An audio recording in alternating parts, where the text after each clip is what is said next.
Hello everyone, अनुग्रह IAS academy में आप सभी लोगों का स्वागत है।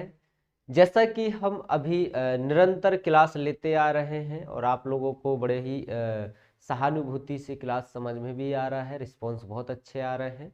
इन सबको ध्यान में रखते हुए आज की जो हमारी क्लास रहेगी वो है मध्य प्रदेश की कृषि।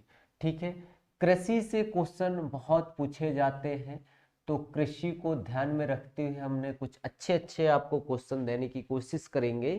ठीक है, तो मध्य प्रदेश की कृषि, तो मध्य प्रदेश एग्रीकल्चर ऑफ मध्य प्रदेश को देखा जाए तो कृषि हम बोल सकते हैं मिट्टी के आधार पर, क्योंकि अगर देखा जाए मिट्टी जो है, मिट्टी अगर अच्छी होगी तभी जाके कृषि अच्छा उत्पादन हो पाएगा।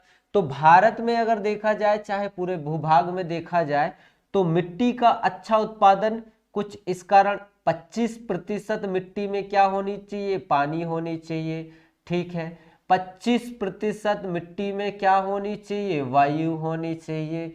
ठीक है, और इसके बाद में खनिज जो है, वो खनिज की मात्रा, कार्बन वाली खनिज की मात्रा 45% होनी चाहिए, और पदार्थ की मात्रा जो है वो 5% होनी चाहिए, तभी जाके एक मिट्टी उपजाऊ मिट्टी बन पाएगी। और अगर देखा जाए तो मध्य प्रदेश की जो कृषि है, कृषि व्यवस्था है, वो मध्य प्रदेश की खनिज कृषि व्यवस्था बहुत ही बेहतरीन तरीके से, क्योंकि मध्य प्रदेश की सारी जनसंख्या, सारे लोग जो है वो कृषि पर ही आधारित है। 70 या देखा जाए पूरे जनसंख्या में से 70% लोग ऐसे हैं जो कृषि पर अपने आप को डिपेंड करके रखे हुए हैं। तो कहीं ना कहीं रोल काल बहुत ज्यादा मध्य प्रदेश वालों के लिए है, क्योंकि मध्य प्रदेश में सबसे ज्यादा कृषि का उत्पादन किया जाता है, या कृषि सबसे ज्यादा यहाँ पर होती है। ठीक है, आगे बढ़े, समझ में आया। तो 70% लोग कहाँ पर आधारित है, कृषि पर आधारित है। तो चलो आगे बढ़ते हैं। अगर हम देखें कृषि को तो मृदा के अकॉर्डिंग, तो मैंने आपको मृदा पढ़ाया था, मिट्टी पढ़ाया था, तो मिट्टी में मैंने आपको बताया था कि कौन कौन सी मिट्टी मध्य प्रदेश में पाई जाती है। तो काली मिट्टी मध्य प्रदेश में पाई जाती है, लाल पीली मिट्टी मध्य प्रदेश में पाई जाती है, मिश्रित मिट्टी मध्य प्रदेश में पाई जाती है, और लेटराइट मिट्टी मध्य प्रदेश में पाई जाती है, और जलोढ़ मिट्टी मध्य प्रदेश में पाई जाती है। मैंने आपको 5 प्रकार मिट्टियों की बताया था, और सबसे ज्यादा मध्य प्रदेश में जो मिट्टी है वो काली मिट्टी है, जिसका योगदान 43% में है। और फसल की बात अगर देखें हम, तो फसल, अगर फसल को देखें मध्य प्रदेश में, तो फसल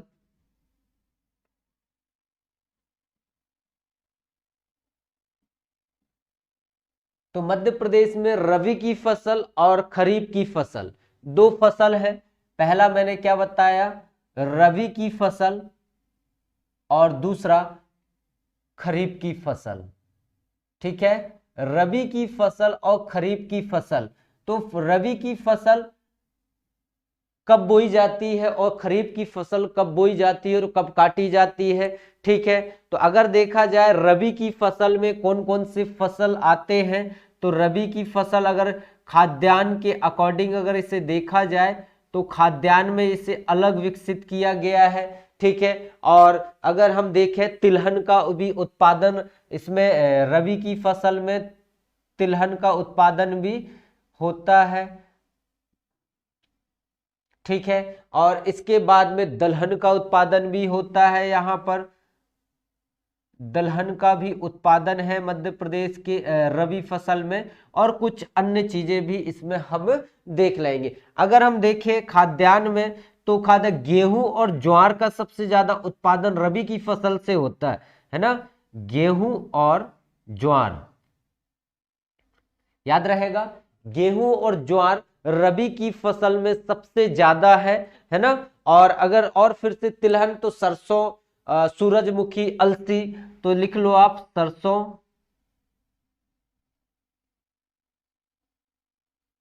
सूरजमुखी, अलसी।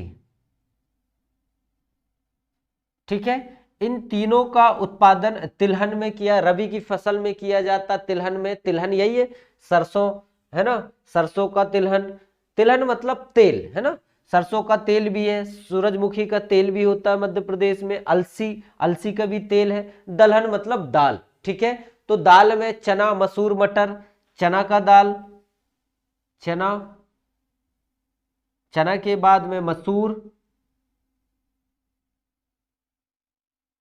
ठीक है, और मटर, इनका उत्पादन रबी की फसल में की जाती है। खरीफ की फसल अगर देखा जाए तो सेम यही, खाद्यान्न, तिलहन और अदरक। तो इधर खरीफ की फसल में अपन देखें, पहला खा लिख दे रहा हूं यहाँ पे, तो खाद्यान्न के अकॉर्डिंग सेट हो गया। ठीक है, इसके बाद में यहाँ पे मैं तिल लिख दे रहा हूं, तो तिल के अकॉर्डिंग ये सेट हो जाएगा। इसके बाद में मैं दल लिख दे रहा हूं, तो दलहन में ये, ठीक है। ठीक, तो खरीफ की फसल में अगर देखा जाए तो खाद्यान्न के अकॉर्डिंग चावल का उत्पादन, ज्वार, मक्का, बाजरा, तो ये लिख लेना, चावल का उत्पादन, ज्वार, बाजरा, मक्का, इनका उत्पादन खरीफ की फसल में होती है। ठीक है, और अगर तिलहन, तो इधर देखो मैंने बताया था तिलहन मतलब तेल, तो सरसों का तेल, सूरजमुखी का तेल और अलसी का तेल रबी की फसल में होती है। ठीक है, और तिलहन खरीफ की फसल में अगर देखा जाए तो कपास का तिल, कपास का तिलहन है, तो कपास से भी तेल निकाला जा रहा है, कपास। ठीक है, और कपास के बाद में तिल, तिल होता है, तिल का भी तेल है कहीं ना कहीं, तिल का तेल है। सोयाबीन का भी तेल कहीं ना कहीं अपने मध्य प्रदेश में है, तो सोयाबीन का तेल तो हर कोई खा रहा है, सोयाबीन। ठीक है, सोयाबीन। और एक और है मूंगफली, तो मूंगफली का भी तेल है मध्य प्रदेश में, मूंगफली। ठीक है, मूंगफली का भी तेल मध्य प्रदेश में होता है। दलहन दाल कौन कौन से है, तो उड़द की दाल, अरहर दाल और मूंग दाल। ठीक है, मूंग का दाल, अरहर दाल और अलसी। ठीक है, और कौन सा है, कौन सा, मूंग का दाल, अरहर और उड़द, सॉरी है ना, अलसी की जगह उड़द लिख दो, उड़द का दाल।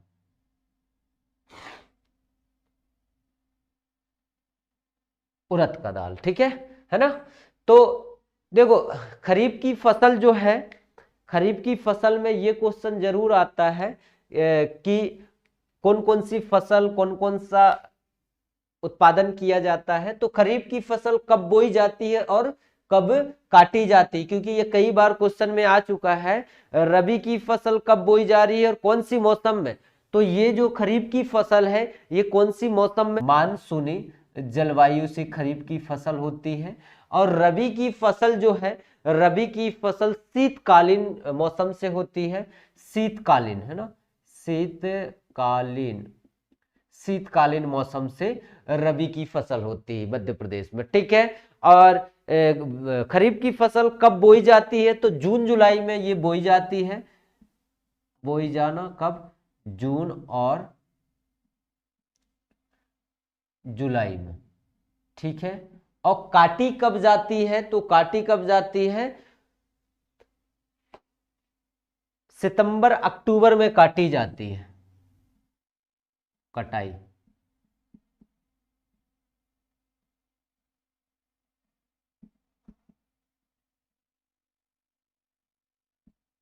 अक्टूबर में काटी जाती है। ठीक है ना। और रबी की फसल अक्टूबर नवंबर में बोई जा रही है, कब बोई जाती है ये, अक्टूबर और नवंबर में बोई जा रही है, ये अक्टूबर नवंबर में बोई जाती है।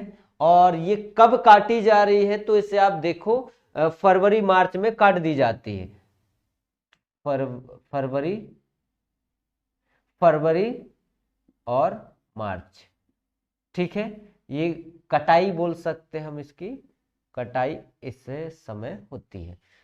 ठीक है, देख लो मैंने मध्य प्रदेश की कृषि को बताने की कोशिश किया है कि मध्य प्रदेश की जो कृषि है वो मध्य प्रदेश की कृषि मृदा के अनुसार, फसल के अनुसार। तो मृदा हमने मिट्टी के बारे में पिछली क्लास में पढ़ चुके हैं कि मिट्टी कौन कौन सी मध्य प्रदेश में पाई जाती है ना। तो वहां पे आप जाके उस लेक्चर को जरूर देख लेना, आज फसल के अनुसार मैं आपको बताने की कोशिश कर रहा हूँ। रबी की फसल और खरीफ की फसल, रबी की फसल कब बोई जा रही है और कब काटी जाती है, रबी की फसल कौन सी मौसम में होती है, इसके बाद में रबी की फसल हम देखें खाद्यान्न के अकॉर्डिंग, तिलहन के अकॉर्डिंग और दलहन के अकॉर्डिंग के कौन कौन सी फसल मध्य प्रदेश में होती है, और खरीफ की फसल को हम देखें कब बोई जा रही है और कब काटी जाती है, खाद्यान्न के अकॉर्डिंग कौन सी फसल खरीफ की फसल में बोई जा रही है, तिलहन के अकॉर्डिंग खरीफ की फसल में कौन कौन से फसल आ जाएंगे, दलहन के अकॉर्डिंग खरीफ की फसल में कौन कौन सी फसल आ जाएंगे। ठीक है, आगे बढ़े, नोट डाउन कर लो आप। फसल उत्पादन को अगर हम देखें तो फसल उत्पादन में मध्य प्रदेश का योगदान कौन कौन सी जिले में है, तो सबसे ज्यादा अगर देखा जाए गेहूं का उत्पादन मध्य प्रदेश के होशंगाबाद जिले में है, चावल का उत्पादन बालाघाट में है, मक्का का उत्पादन छिंदवाड़ा में है, गन्ना का उत्पादन नरसिंहपुर में है, और सरसों का उत्पादन कहां पर है, मुरैना में है, कपास का उत्पादन खरगोन में है, मूंगफली का उत्पादन खंडवा में है, अफीम का उत्पादन सबसे ज्यादा मध्य प्रदेश में कहां पर, अफीम का मंदसौर, दलहन का नरसिंहपुर है, सोयाबीन का उज्जैन में है, गांजा खंडवा, कॉफी बैतूल या मंडला, तंबाकू रीवा। ठीक है, ये फसल के अनुसार है। अगर हम और देखें बागवानी फसल के अनुसार, किसके, बागवानी फसल के अनुसार, तो बागवानी फसल में आम, आम का उत्पादन मध्य प्रदेश के रीवा और जबलपुर में सबसे ज्यादा होता है, और आंवला का उत्पादन मध्य प्रदेश के पन्ना जिले में सबसे ज्यादा है, अंगूर का उत्पादन मध्य प्रदेश में रतलाम में सबसे ज्यादा है, पपीता का उत्पादन धार और रतलाम में सबसे ज्यादा है, मध्य प्रदेश में केला का उत्पादन बुरहानपुर में सबसे ज्यादा है, और देन इसके बाद में अमरूद का उत्पादन मध्य प्रदेश के रीवा में सबसे ज्यादा है, याद रहेगा आपको। अब सब्जी के उत्पादन में अगर हम आ जाएं, किसके उत्पादन में, सब्जी के उत्पादन में, तो आलू का उत्पादन मध्य प्रदेश के इंदौर जिले में सबसे ज्यादा होता है, प्याज का उत्पादन मध्य प्रदेश के खंडवा जिले में सबसे ज्यादा है, और लहसुन का उत्पादन मंदसौर में सबसे ज्यादा है, और धनिया का उत्पादन मध्य प्रदेश के गुना जिले में सबसे ज्यादा है, और मटर का उत्पादन मध्य प्रदेश के जबलपुर में सबसे ज्यादा है, टमाटर का उत्पादन मध्य प्रदेश के जबलपुर में सबसे ज्यादा है, मटर का उत्पादन भी जबलपुर में है, अदरक का उत्पादन छिंदवाड़ा में है। ये विशेष रूप से आप याद रखें। अगर हम मसाले की बात आ जाए तो मसाला में मिर्च है, ठीक है, धनिया है, ठीक है, और हल्दी है।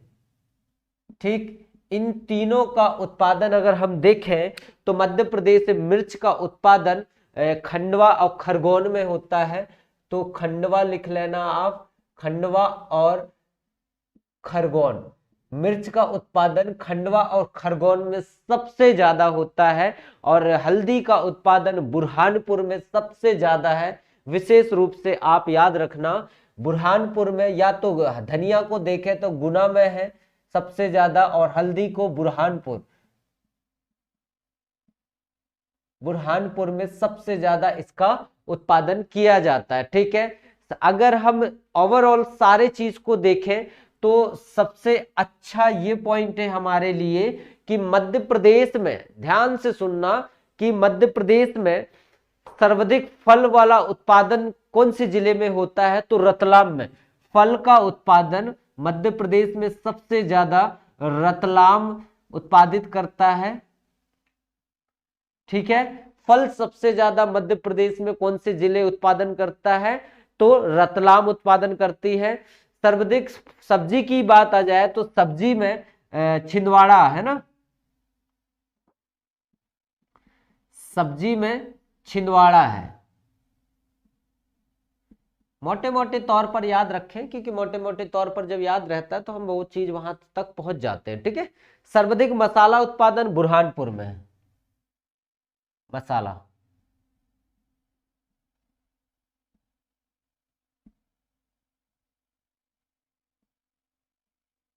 ठीक है, समझ में आया ये चीजें आपको? ठीक, मध्य प्रदेश की सिंचाई संसाधन ये व्यवस्था को देखते हैं थोड़ा सा, है ना। चलो एक बार देख लो, आप नोट डाउन कर लो इसे, या तो स्क्रीनशॉट भी ले लो। देख, सिंचाई व्यवस्था जो है, सिंचाई व्यवस्था है ना, सिंचाई व्यवस्था, सिंचाई व्यवस्था को देखो आप। सिंचाई व्यवस्था अगर हम देखें तो स्रोत तो बहुत सारे हैं सिंचाई के, है ना, मगर मुख्य मुख्य स्रोत अगर देखें तो नलकूप हम बोल सकते हैं। एक तो स्रोत है सिंचाई का क्या, नलकूप। ठीक है, नलकूप के माध्यम से भी सिंचाई किया जाता है, तो नलकूप भी एक कहीं ना कहीं हमारे सिंचाई का साधन है। और दूसरा जो है वो है नहर। नहर देखें तो नहर भी एक सिंचाई का साधन है, नहर से भी सिंचाई किया जाता है। ठीक है, नहर से भी सिंचाई किया जाता है और तालाब से भी सिंचाई कर सकते हैं और करते भी हैं, है ना। इसका योगदान मध्य प्रदेश की सिंचाई व्यवस्था में कितना प्रतिशत है, तो इसका योगदान मध्य प्रदेश में 67% का है।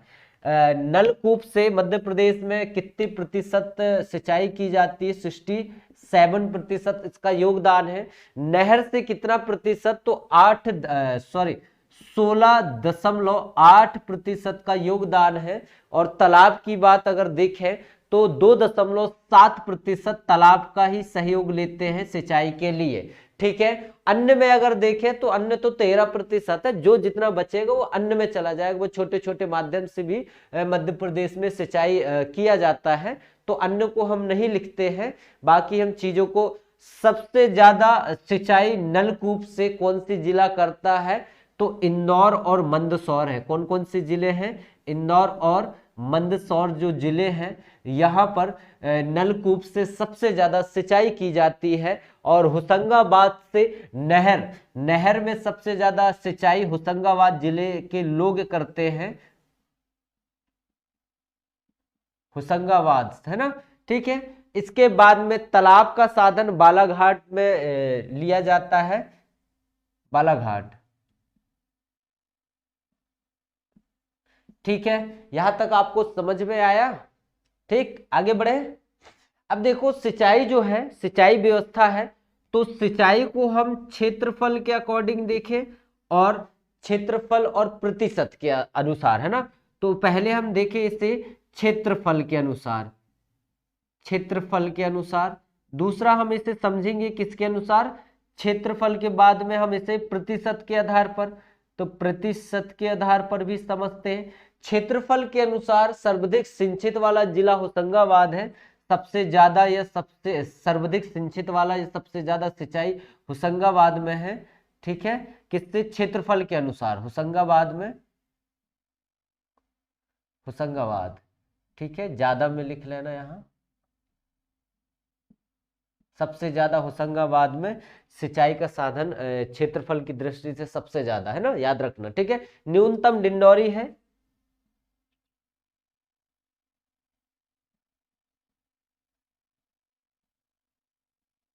न्यूनतम कौन सा जिला है, डिंडौरी है। और प्रतिशत के आधार पर अगर देखा जाए तो सर्वाधिक दतिया है, सबसे ज्यादा दतिया है। और सबसे कम जो है न्यूनतम अगर देखा जाए तो डिंडौरी है, डिंडौरी, है ना। ये थोड़ा मिस्टेक हो गया, कम या न्यूनतम बोल दो आप इसे, कम। ठीक है, और ये ज्यादा और ये कम, याद रहेगा। ठीक है, सबसे ज्यादा और कम।